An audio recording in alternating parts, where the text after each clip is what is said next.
When police discovered the abandoned Cadillac in downtown Chicago's Loverwacker Drive, they encountered a terrible smell. The keys were in the ignition, and the windows were down. Inside the trunk, officers made a gruesome discovery. The 300-pound body of Mafia associate William Action Jackson was identified by police. William Jackson wasn't born into the mob. Growing up on the tough streets of Chicago, he quickly learned how to survive. Standing over 6 feet tall and built like a tank, he was an imposing figure and soon caught the attention of the Mafia for his willingness to get his hands dirty as well as bloody. With his physical presence and reputation for violence, he became known as Action Jackson, a man of action with the ability to get things done. Jackson worked as an enforcer, a role where muscle and violence were his most valuable assets. He collected debts, intimidated rivals, and did the Mafia's dirty work. His reputation for violence made him both feared and respected among mob circles. In the late 1950s and beginning of the 1960s, the FBI launched a campaign to infiltrate the Chicago Mafia in hopes of bringing down the organization. Jackson's involvement attracted law enforcement's attention very quickly. Although speculation persisted in him being an informant, rumors began circulating among the mob that Jackson was providing information to the feds. In the world of organized crime, even the slightest hint of betrayal is a death sentence. The mob didn't take chances when they suspected someone of being disloyal. The response was swift and brutal. In August of 1961, the mob made its move.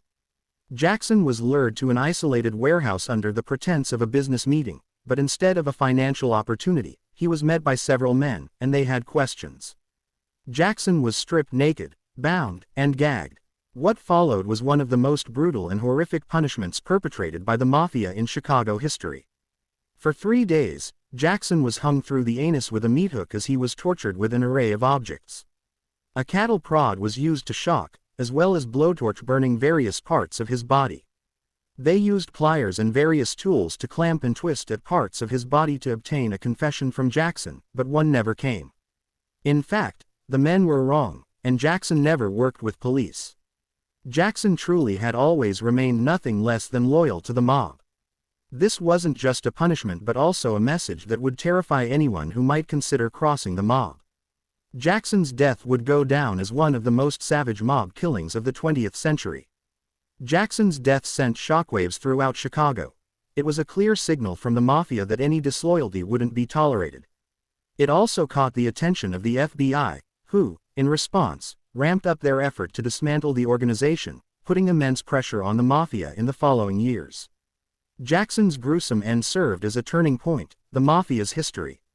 His death underscored the brutal reality of life in organized crime. Nobody was safe from punishment even if you remained loyal.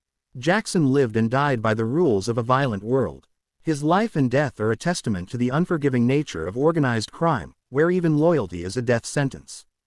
Jackson's case was made infamous for its savage brutality and cruelty, marking one of the darkest chapters in the history of organized crime.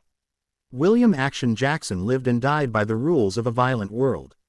His death serves as a testament to the unforgiving nature of organized crime, where loyalty can be a virtue as well as a death sentence. Jackson's case, infamous for its savage brutality and cruelty, marked one of the darkest chapters in the history of organized crime, illustrating the Mafia's severe and merciless approach to perceived disloyalty amongst its members.